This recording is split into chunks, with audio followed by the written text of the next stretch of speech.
C'était après la mort de Jésus, le soir venu, en ce premier jour de la semaine, alors que les portes du lieu où se trouvaient les disciples étaient verrouillées par crainte des Juifs, Jésus vint et il était là, au milieu d'eux.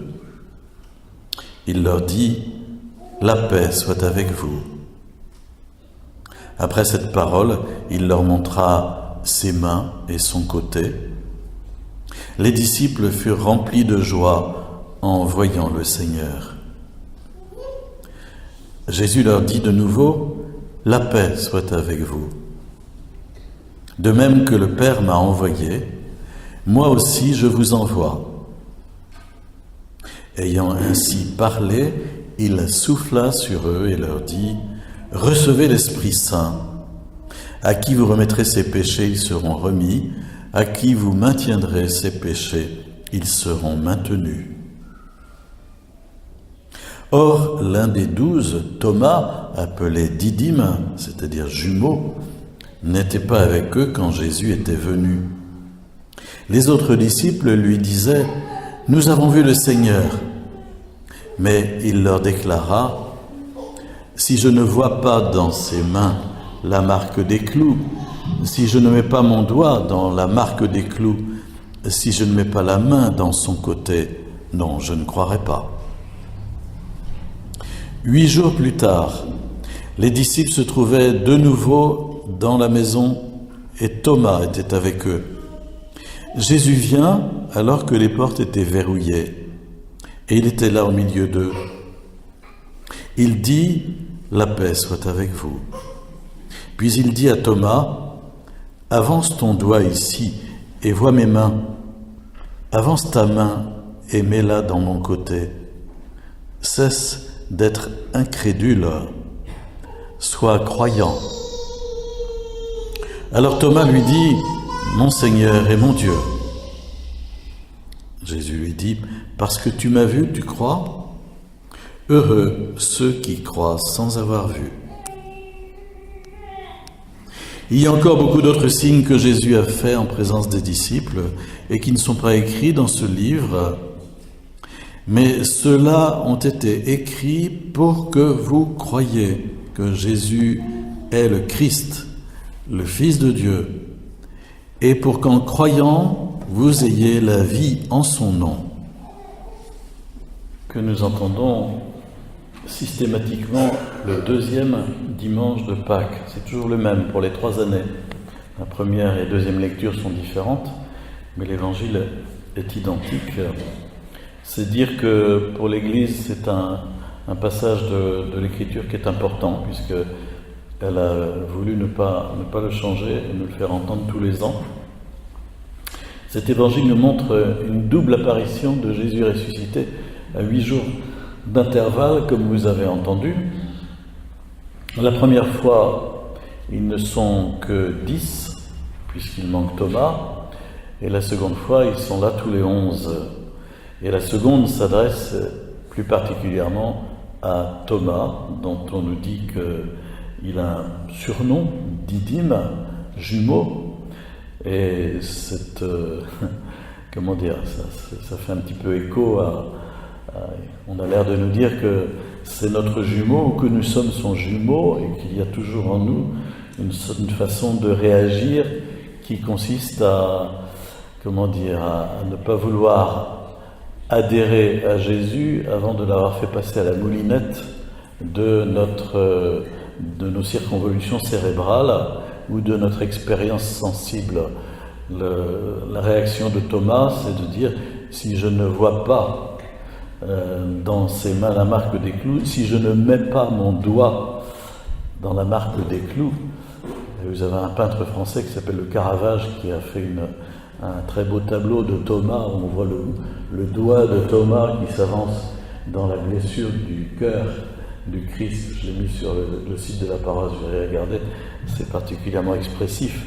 Mais ça représente bien au fond cette façon qu'a Thomas de vouloir faire l'expérience en touchant et puis en voyant et puis en disant : si j'ai pas ça, moi je croirais pas.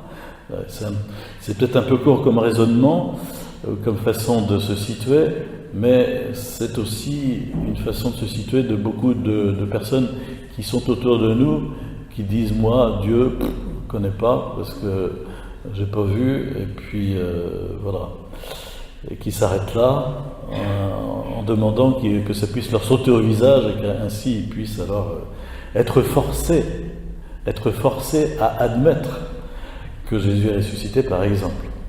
Et précisément, la foi appelle une réponse libre, une réponse d'amour. On voit dans le positionnement des apôtres comment les 10 ont d'abord une réaction de joie. Saint Jean nous dit, les disciples furent remplis de joie en voyant le Seigneur.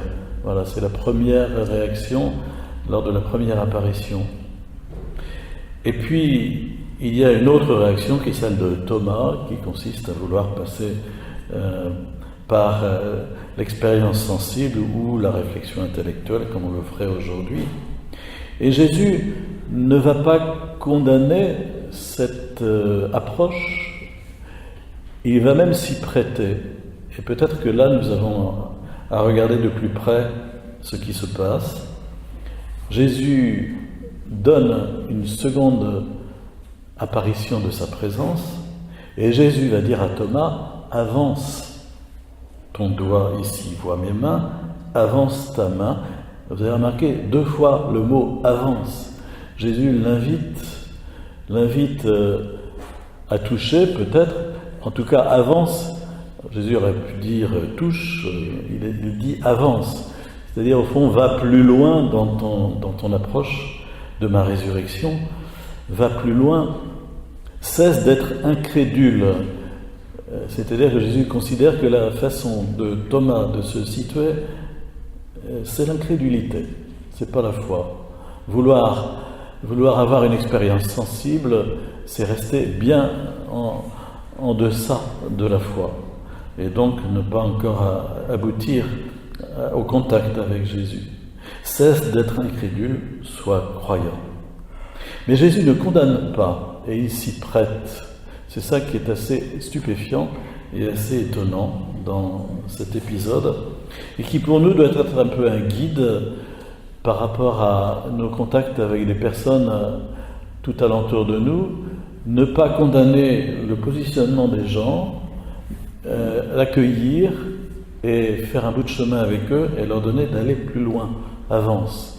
Par exemple, ce jeune foyer qui vient de partir, manifestement, au début, quand ils sont rentrés, ils sont arrivés un quart d'heure avant, parce qu'ils étaient inquiets, comme ils ont été baptisés l'un et l'autre, mais pas catéchisés, ils étaient un tout petit peu inquiets, et il m'a demandé de pouvoir aller aux toilettes, et il devait avoir un peu la colique, et donc je lui ai prêté les clés du presbytère, mais il est ressorti encore une autre fois après, et voilà. Mais alors, je lui ai dit au début, mais alors, vous faites la demande de baptême? Elle me dit, ah bon, mais qu'est-ce qu'il faut dire? Je dis, attendez, on va chercher un peu, et alors on l'a aidé, et Michel a aidé aussi, à trouver les mots pour faire la demande de baptême. Aller plus loin avec des personnes qui ont peu reçu, mais qui sont de bonne volonté, qui désirent accueillir, j'allais dire, un morceau de la grâce de Dieu, un peu de la grâce de Dieu, pour eux-mêmes, pour d'autres. Ne pas condamner. C'est, vous savez, l'attitude du pape François, qui sans cesse nous parle d'être miséricordieux, de ne pas faire de l'Église, de ne pas transformer l'Église en un bureau de douane, etc. Enfin, il y a des expressions très florissantes et très imagées sur ce sujet. Et qui vient de donner hier un document qui annonce une année tout entière consacrée à la miséricorde entre le 8 décembre 2015 et puis un an plus tard, sans doute le 8 décembre 2016.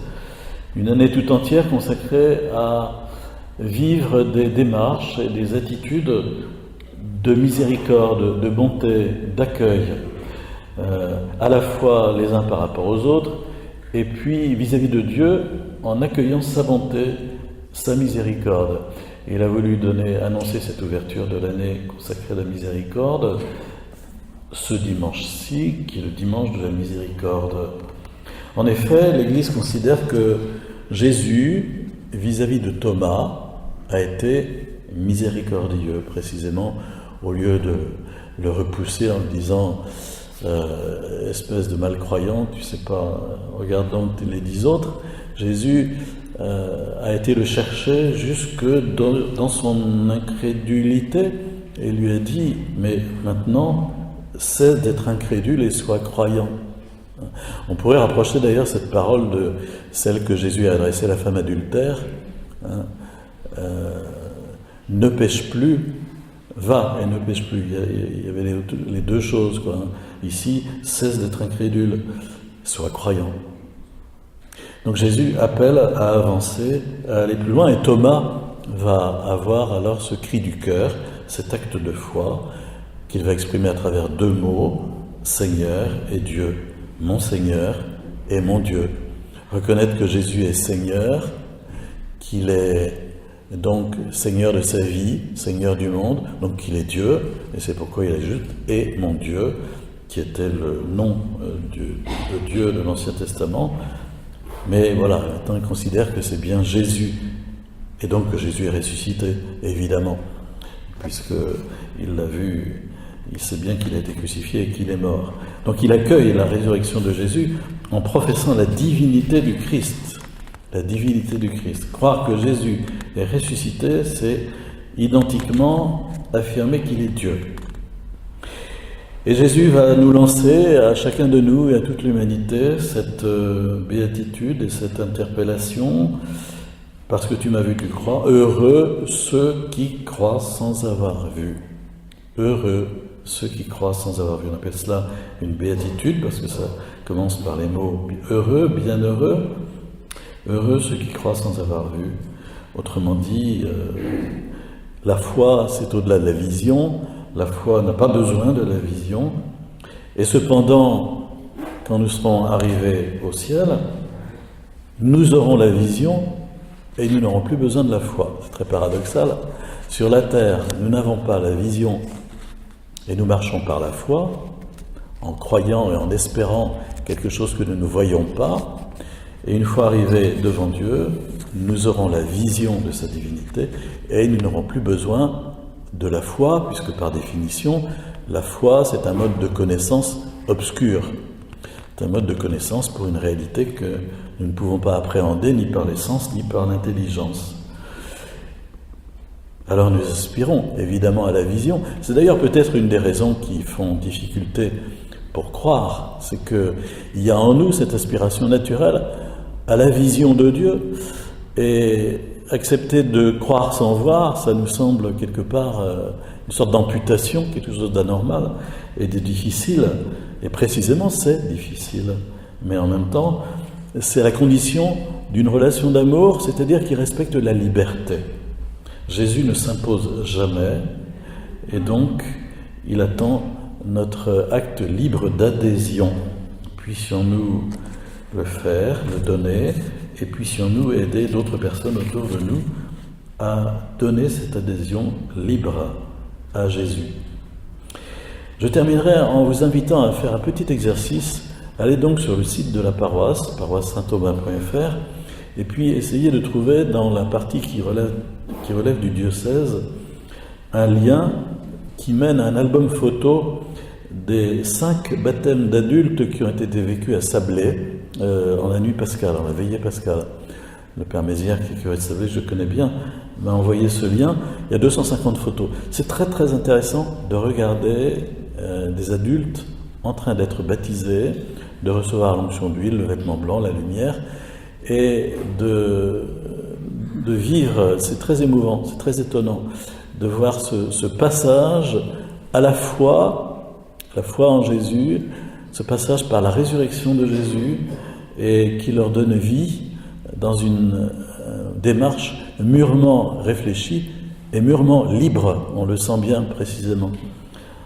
Ça vous aidera certainement moi ça m'a aidé à construire ma foi, de voir ça, et donc c'est bien, je vous le partage, de regarder ces photos.